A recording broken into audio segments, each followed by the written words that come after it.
Today we're going to continue our discussion with our simple Forex trading strategy. Yesterday we talked about classical charting patterns. Today we're going to go forward and talk about the high and the low of the day, the importance of the timings and round numbers, and the candle patterns that we look for that can confirm our thesis that the market potentially is now about to reverse or continue. Stay tuned, traders. We'll be right back.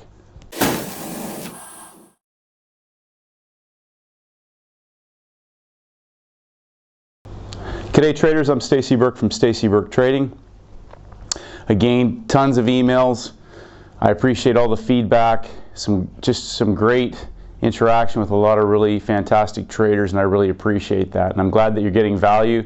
Again, hopefully each day we're just going to peel back a layer on the onion.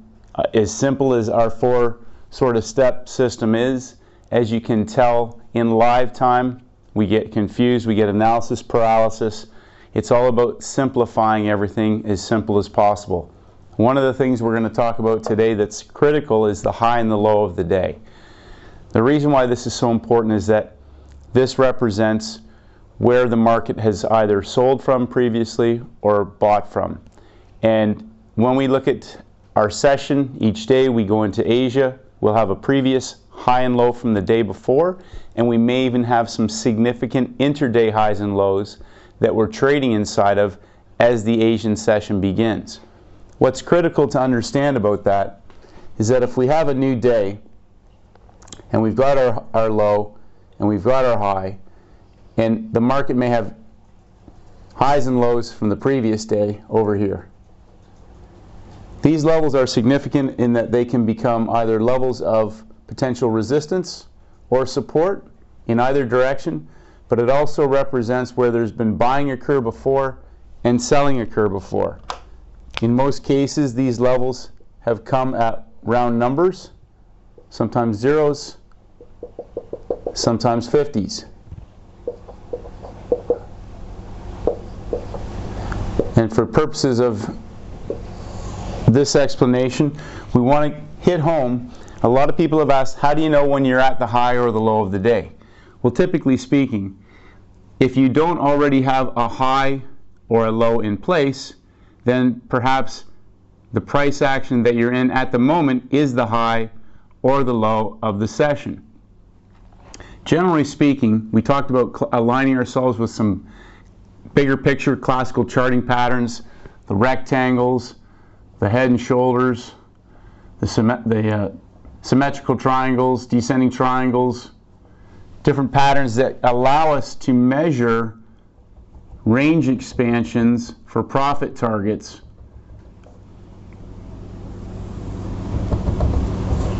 Aligning ourselves with these 15-minute chart patterns. But more importantly also, the high and the low, when they're in place, when Asia prints, this often will represent a range of consolidation. Now, we've had a lot more volatility lately, and so obviously some of our ranges have ballooned out, especially the pairs that trade well in Asia, the pound yen, the pound Aussie, pound New Zealand. But typically speaking, when we head into the Asian close, the Europe Open, we should have some degree of an area where we can draw a high and draw a low, and then know where the market is either working into the high for a reversal, or if it has broken out and continued for a trend, or again if we're working into a low for a reversal and possibly even a resumption of the trend, if that's just a stop hunt back into the range. Now, if you find when you come to the market you're inside of the high and the low, I want you to remember one thing. We work on the outsides. We talked about getting caught into stuff in the middle. People have asked about trend trades. Trend trades typically will break out, pull back, and allow us to re-enter with an engulfment candle in a lot of cases, or a pin hammer, back in line with the trend for a measured move, whether that's up or down. But again, if you're inside of a high and inside of a low, and the market has already moved from one side or the other, wait. If you've missed the low of the day or you've missed the high of the day, wait for the market to give you evidence that it's putting a top or a bottom in place. We're going to go through some screen examples today, but it's really important because these highs and lows of the day will often occur at specific timings. We've talked about the market opens. Now we talked about, are you in the trap or the trade? Okay, and remember the three things that markets do. They break out, they pull back, and they reverse. We call that a false break. They break out, they pull back, and they continue. That's a trend trade. And they break out, they pull back, and they go into a range-bound market. Now, in the large majority of the cases, when the market's open, the first move, the first hour, will often be a trap or an extension into the range. So if the market has been moving up, we'll often see it pull back, and perhaps the beginning of London will progress and break that new high or new low before reversing and putting in potentially a high into place for the session or for the day. And the same thing on the downside. It may extend that move out. That may be 25, 50 pips, or even 100 pips before it consolidates. We wait for the market to consolidate and go sideways. The other thing we look for is evidence that a top or a bottom can be placed. And often what you'll see is at some point in that consolidation of price action, you'll see a pin at the top. And that pin is evidence that they've cleaned out the orders above and they're done doing business up top. The same thing can apply down below. The market may come down and go into a choppy consolidation, but you'll see a pin at some point, usually either prior to or just after the market opens, and before that market may come back and reverse. If the market has just given an extreme and then a pullback, that may be where you're looking at an opening equity time that will resume the trend. Again, we're going to go through some examples, but also this is where our knowledge of the average daily range comes into play, especially as we get towards the end of the day into the New York session. If we've extended beyond a normal average daily range and we're at or near the high or low of the day or the session, we can expect that it is a high likelihood that New York may at some point reverse and go back inside or to the other side of the range. So again, these are really important things because we talked about the previous day's high and low. That can often be a point of resistance for the market to bounce from and reverse. Same thing going in the downward direction, or it can be a point where the market can break down through and then find resistance at to resume its original trend in whatever direction it's going. So let's take a look at some examples today. The high and the low of the day. We're going to look at the market timings, okay? Asia, London, New York. We're also going to look at the numbers and the price action patterns that can confirm. Now, one thing I want to say is once you've got that confirmation, it's important to remember we're looking at numbers. Once you've got that price action confirming your thesis, you want to learn and develop the skill to fight for the best price. Sometimes we end up chasing candles that pull us away further from the numbers, maybe 15, 20 pips, when in all reality, if we have our confirmation at some point, the market, if we're patient, will give us an opportunity to re-enter closer to the numbers. Okay, traders, just continuing our discussion about the high and the low of the day, the market opens, round numbers, and the types of candle patterns that we're looking for to confirm our thesis. So obviously, as the day opens, we have the previous day's high and the previous day's low. And in this particular case from Friday, with the pound Australian, we can see that the market opened inside and was trading sideways between round numbers and giving us evidence of pins on the bottom prior to the end of the Asian market close. We had a engulfment come off of the double zeros into the Europe Open Asia close, and that market proceeded through a redrawn high that was in place from the middle of Asia back towards the most recent swing high at the beginning of the Asian session. Now, people have asked, how do you know you're at the high or the low of the day? Well, if you're inside of a high or low, you're definitely not at the high or the low. If you have an existing higher point or lower point, obviously they are the extremes that we're looking for. But as we see here into the London Open, the market went up to the 50s level and gave 3 tails above the high of the day before rolling over and engulfing a bull candle at the high of the day. So when you're at the high or the low, we're looking for, we talk about engulfments, pins, evidence of pins on the bottom. So when the market first opened in Asia, we can see there's a pin from the previous night's low near the low of the day. And again, then that market at some point trades above that pin. Same thing, that's our first leg. We don't know, we have a micro trend line down. We still don't know if that's the low. We don't try to pick tops or bottoms. We let the market tell us. The market pulls back 100 pips, does a stop hunt, goes sideways. We have a doji pin. The close above the doji is an entry back up towards the high of the day. Pins coming off the high with an engulfment. We're targeting the most recent swing low of the day. Okay. And again, this is towards the end of our 12 candle window at the high of the day. We go into the New York Open. We're at the low of the day at this point. We're still inside of the previous day's high and low. The market goes sideways at round numbers, gives us a W formation before breaking out long.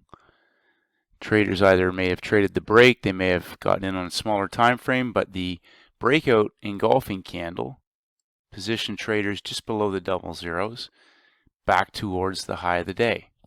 Now today, as we head into the Asia Close Europe Open, we have still inside of the previous day's high and low. We've taken out the previous day's low early this morning in the rollover.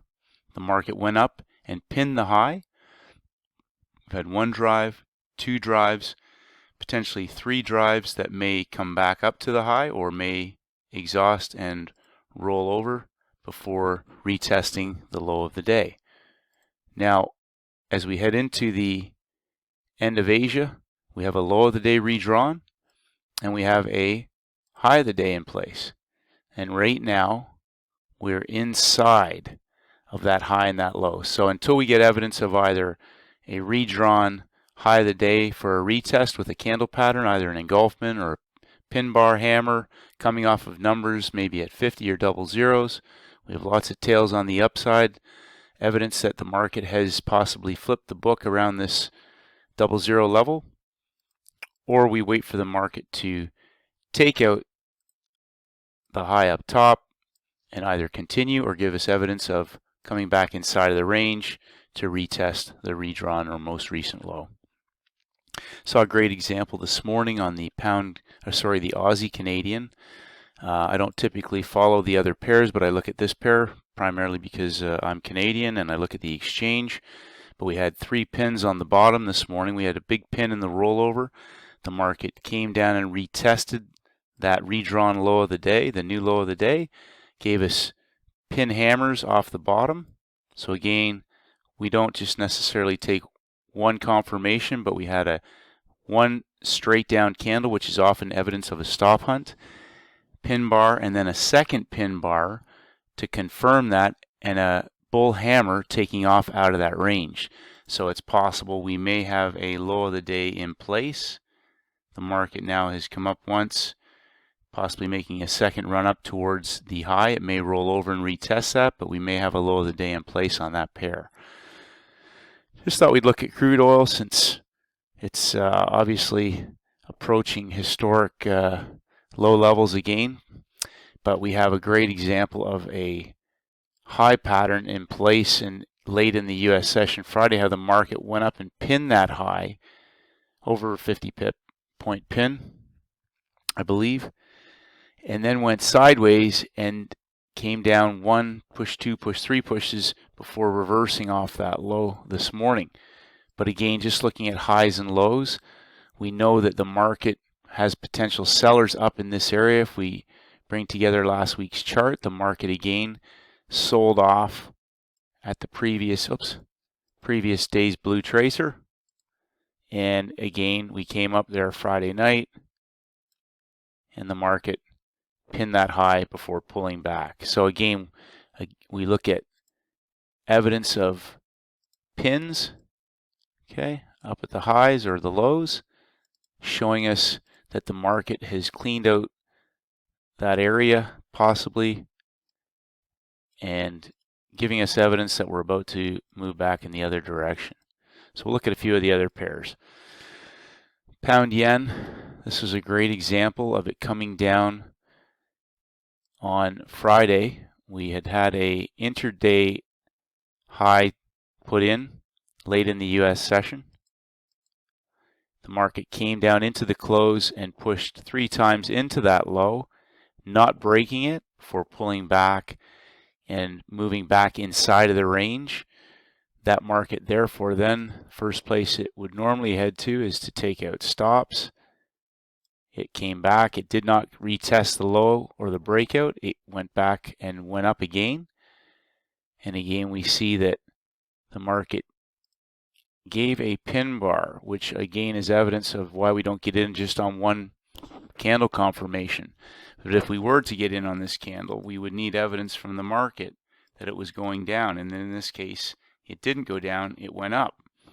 It hit the high again, and it went and hit the high again. This little candle at the high of the day, where again the question is, how do you know you're at the high or the low? Well, you're either inside of a high and a low, or you are currently at the high or the low.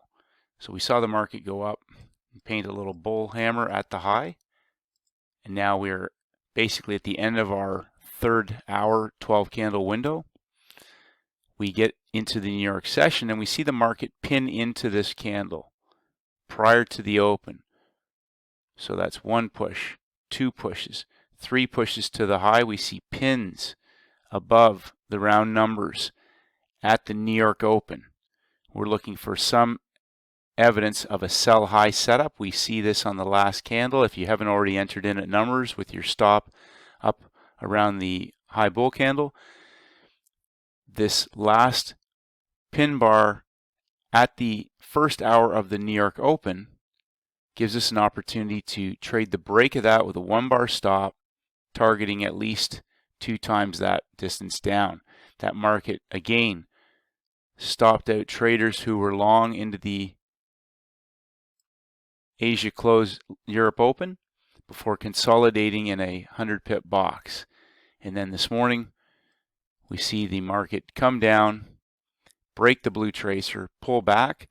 So right now we are currently at the low of the day, but we would need evidence, and we don't have that yet, that this market is going to reverse, and we also don't have evidence that this market is going long yet. We do have a doji in place. We would want to see the market break out of this doji, pull back, hit it again, and reverse, or possibly see 3 pushes into the low without breaking that and springing out of that area, heading back long.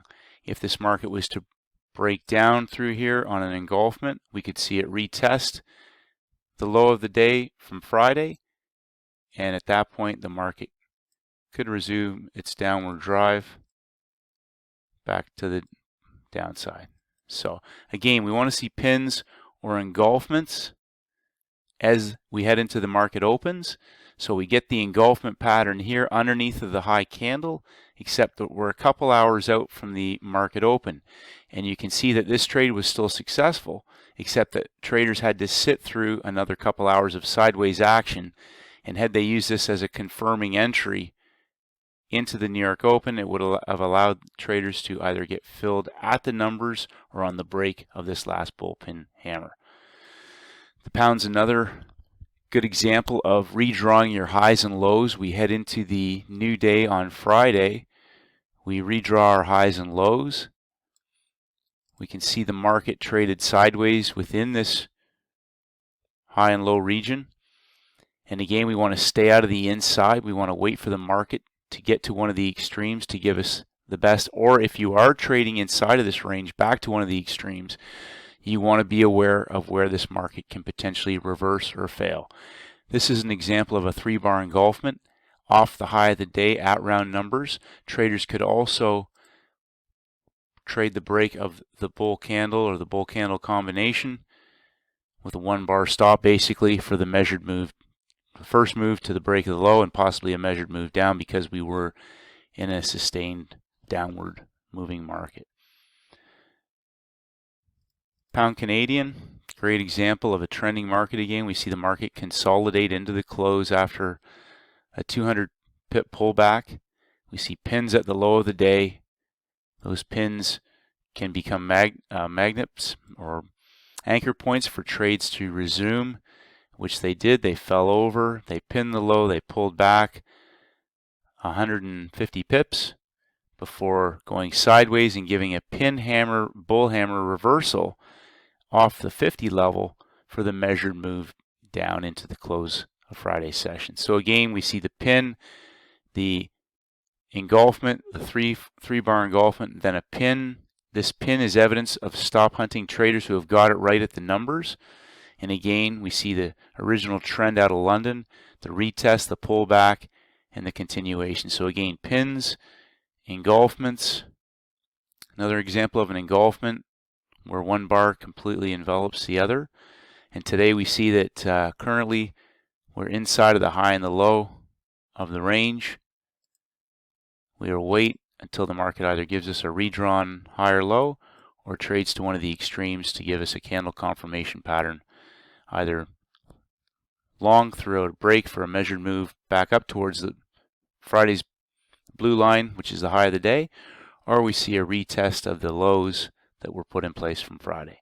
So hopefully you got some value from today's video, traders. Stay on the outside. That's where our risk can be controlled the greatest, and our reward is asymmetrical in terms of being 3, 4, or 5 times or more in some cases of what we're risking on the trades. Stay disciplined, stay focused. Have a great trading day, and may the markets go with you. Hi traders, it's Stacy Burke from Stacy Burke Trading. If you haven't done so, please head over to my website at stacyburketrading.com. I create updates on almost a daily basis, and I would love for you to receive them. Just click on the blog. If you want to enter your name and your email address, I'll send you my free audio program, the 7-Step Daily Routine for High Performance Traders. This is essential knowledge for all traders in all markets, and this is for helping traders to master the market with discipline, confidence, and a winning mindset. I appreciate all your feedback and comments. As always, traders, stay disciplined, and may the markets go with you.